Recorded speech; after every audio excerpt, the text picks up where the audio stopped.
Good morning, Lions. Welcome to your Wednesday LNN broadcast. I'm Harper. I'm Bella. And I'm Quincy. Please stand for the Pledge of Allegiance. I pledge allegiance to the flag of the United States of America and to the republic for which it stands, one nation, under God, indivisible, with liberty and justice for all. Please be seated and pause for a moment of silent reflection.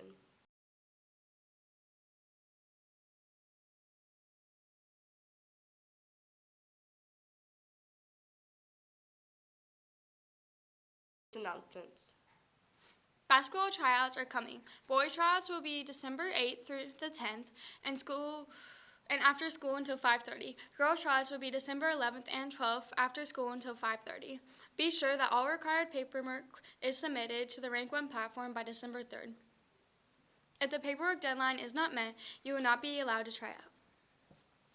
FCA will meet this Friday and next Friday at 8 a.m. We will have a speaker, snacks, and fun. All are welcome to join us. If you haven't already got your tickets for the Lions Stage Players production of the SpongeBob musical, don't wait until the last minute. All 3 performances are at Johns Creek High School this Saturday at 2 and 7 p.m. and then on Sunday at 2 p.m. Tickets can be purchased from the link found on our school's website or the posters you've seen around school.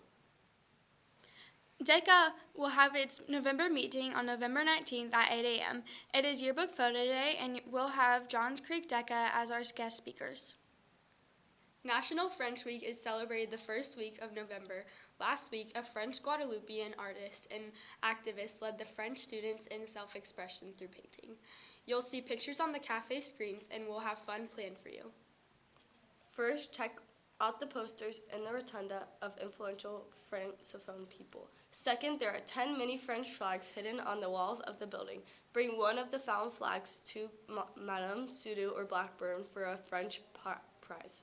Third, there are 12 posters with QR codes relating French to the various contests such as fashion, art, math, science, food, and music and engineering. They are located by the elevator and connections hall. Write down info you've learned from 6 of them, and the first 10 people to do that will win a French prize. Fourth, you get your photo taken at the Parisian photo booth by the elevator. Lastly, did you know that there are 29 countries whose primary language is French? There are also many whose second and third languages are French. If you can identify the flags of some of the countries that are hanging in the rotunda, bring your list to the French teachers for a prize. The Interact Club would like to share today's Be the Voice video about Riley. Has anyone ever made a rude comment about your identity, like your religion, culture, or background? In today's video, Riley will share how a classmate said something offensive about her being Jewish and how much that stuck with her. She also talks about how painful it can be when no one speaks up. That's all for today's LNN. Have a great week. Bye. Hi, I'm Riley. I'm 17 years old, and I'm a Jewish teen living in America, and sometimes I feel frustrated. So I'm the president of my Jewish youth group at Temple Beth Tikva, and it's something that I love doing. I've been involved on board in prior years, and my whole life I've been very outward about being Jewish. It's never been anything that I've hidden before.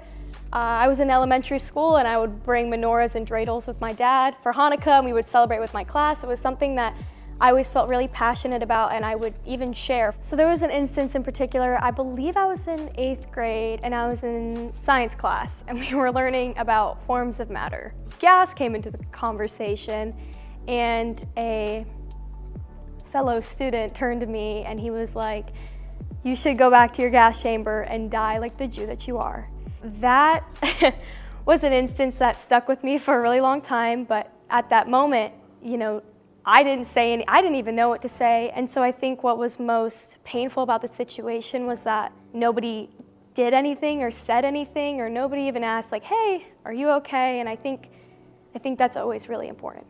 When he said that, it cut so deep because it's my people, like the people that I've surrounded myself, some of the people that I love the most are Jewish. I know it can be hard to step up and say something after you see something like this, but just know that as little as saying, "I'm so sorry, you're okay," will really help someone feel better about the situation. So be the voice for somebody that needs to hear it.